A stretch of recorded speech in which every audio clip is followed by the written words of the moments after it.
Hi, everybody. Thanks for joining us once again with another episode of the GEICO 15-Minute Moto Show. Dave Perewitz is our guest today, legendary custom bike builder, and the guy that not only did this paint job on my Cup, but also did it on my Harley. And you've been painting Harleys and custom bikes forever and a day. What's been the key, do you think, Dave, to your success as a painter? Well, I never really thought about my success. I just kind of did what I loved doing and, started painting bikes in 1970. And I just been painting them ever since and building bikes. And, back in the early days, I never really thought much about what I was going to do. I never thought much about my future. All I thought about was I love working on bikes and I'm doing it and I'm making enough money to make ends meet. So I'm just going to keep on doing it. And so here I am today, 50 years later. And through those 50 years, man, there's been some serious ups and downs within the industry of motorcycling. How did you survive those peaks and valleys? Obviously, the peaks are easy. The valleys are tough. How did you get through those? Well, we have always been able to build a variety of different customs. A lot of guys just built pro street stuff. A lot of guys now are building just baggers. We've built everything. We've built every style that there is. And, at the top of the economy back in the early 2000s, when we were building pro streets, one after the next. And then, it all started going away. And I had a big shop, 12,000 square feet, a lot of overhead. But we were a year and a half backed up building pro street bikes. And then when it started going away, I said, well, I got to make a move here. So we downsized from 12,000 to 5,000. And we started building other stuff other than pro streets, which we had always done a lot of stuff, which is now, we do a lot of different styles from restoring. We do a lot of restorations on old bikes and FXRs. And so we're doing like a variety of stuff. And that's what it takes. You can't just do one thing. Plus we do service work. We do paint jobs. So we have quite a variety of stuff that we do here. And, it's to the point now where we pretty much pick and choose. The custom bagger market has really caught on. And now they're kind of moving from the big wheel baggers to the performance baggers seem to be the hot ticket. What's the latest trend within that performance bagger genre? Well, you hit the nail right on the head. The big wheel baggers is definitely going out, but there's still a lot of guys that are doing them.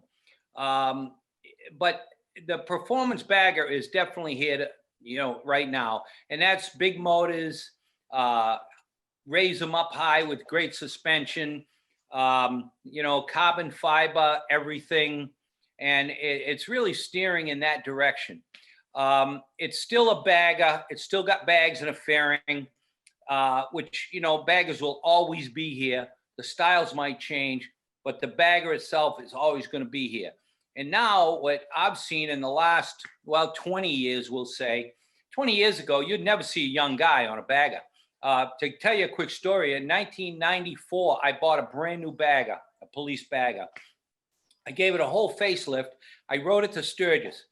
A couple months later, there was a picture of me in a magazine riding my bagger.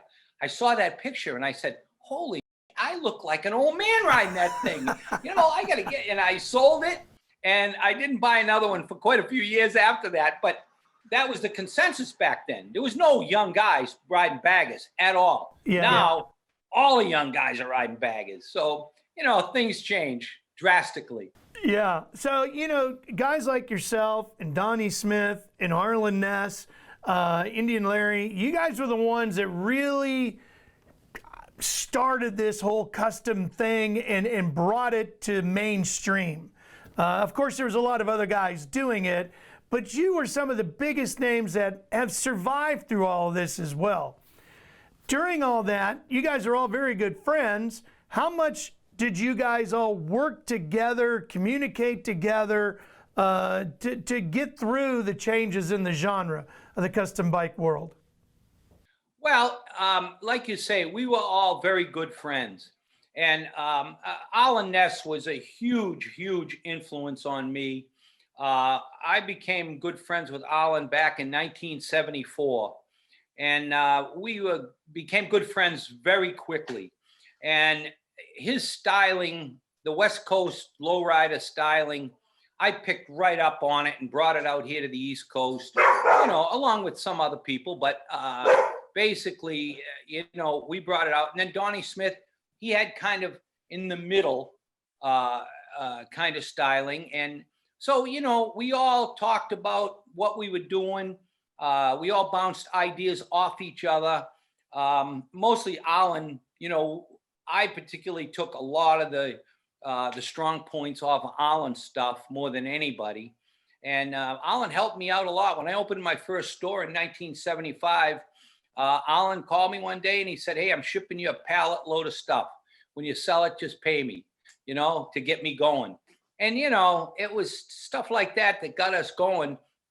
But, Ralph, the key to it all is you got to love it and you got to live it. You not only got to love what you're doing, but you got to live it 24/7. And really, that's the key to the longevity. So obviously you're living it, you're working in it every day, you're still painting, you're still building, you're still customizing, and you're still riding on a daily basis when the weather allows you to up there in Massachusetts. But how do you stay fresh with new ideas? For example, when you think about rock and roll, when you're a younger band, you're thinking this way and your songs are strong and they're about all this, rage going on in you. And then as you get a little older, you mellow out a little bit more. And some people say maybe you don't have your edge anymore, your bite. How do you, as a custom designer, continue to have your edge and your bite? Well, you can come up with ideas from anywhere. People ask me many times, how do you get your ideas on paint jobs? Well, I could get an idea on a paint job, seeing a car ride down the street, looking at a billboard, looking at a hot rod magazine or any kind of magazine. You might see a color combination that you like and say, wow, this would go good on a bike.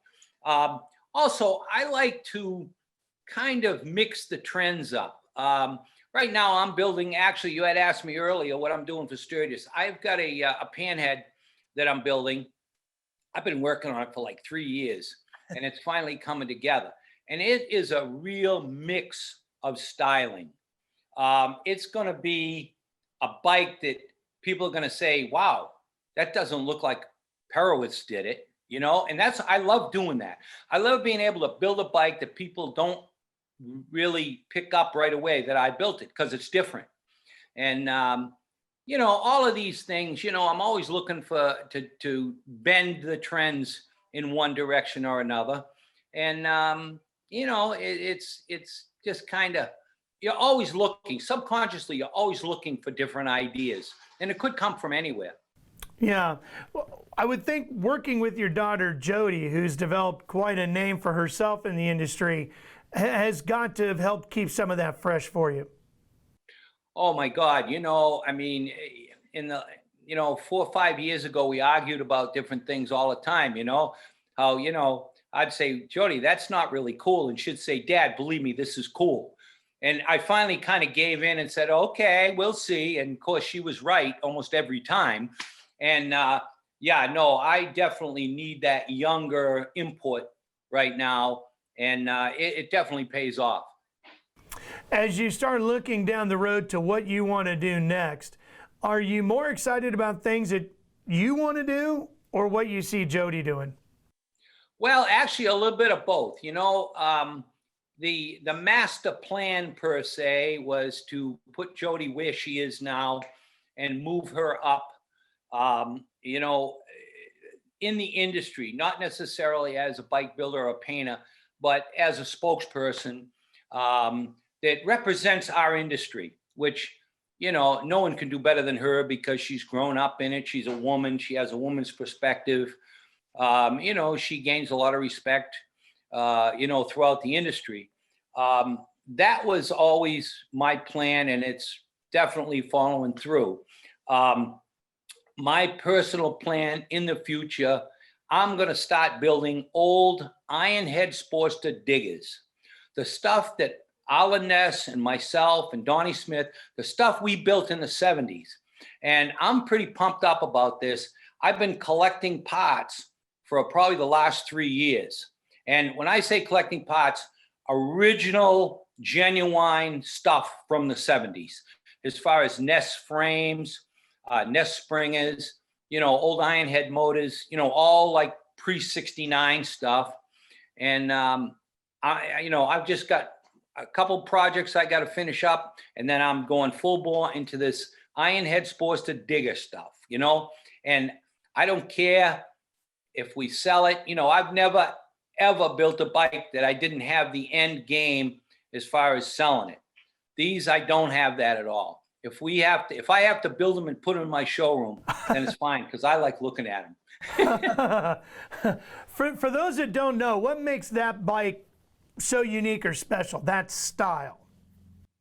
Well, it's long, stretched out, very skinny, got a 7/8 tube frame, as simple as it can be, magneto style Ironhead motor, very little wiring, no battery needed, and they're just cool. They're very simple. They're fun to ride. Of course, that's all we rode back then. I mean, now, riding them, I'll ride them, down the street and to the bar and back, but, I don't want to go on any long rides, that's for sure. No front brake, old drum brake on the back, but they're cool. You're going to do that old style too? You're not going to put any like Resta mods to it? No, absolutely not. Everything I'm going to do on these bikes is going to be genuine from that era. No modern up-to-date parts whatsoever. Wow. So I'm going to have to find an old guy like you to teach me how to ride it too, right? Yeah, right. Yeah, let me tell you, I think of back in the day, I mean, those were our everyday rides, and I mean, little skinny bars, you like this, and mid controls. Now I have my hard time getting my legs up that high to put my feet on the pegs. Yeah, it's because you didn't know any better back then, Dave. Right, exactly. You really didn't, I mean, there wasn't the modern conveniences of today's motorcycles. Okay, so when do we get to see the first one of those? Are you going to have it, say, Bike Week 2022? I would say Daytona 2022. Okay, we'll be there, and we want to go for a ride. Absolutely, Ralph. I'll teach you how to ride it. All right, David, here's to you, old friend. Thanks for the paint job. And thanks you for joining us with our GEICO 15-minute moto show with our buddy Dave Perewitz. Dave, if anybody wants to reach out and find out about these coming bikes, where do they find you these days? Well, they can go on our website, just Google Perewitz and you'll come up on it, or you can call the shop here any day. Cycle Fabric, Perewitz Cycle Fab in Halifax, Massachusetts. We're really easy to get a hold of. I'm here pretty much every day unless I'm out on the road traveling. Yeah, you'll probably get Dave or Jody on the phone. Make sure you remind them that Ralph was the reason why you called, okay? We'll see you folks soon. And don't forget, every Monday, we got a brand new episode of the GEICO 15-minute Moto Show for you right here with Speed Sport. So long, everybody.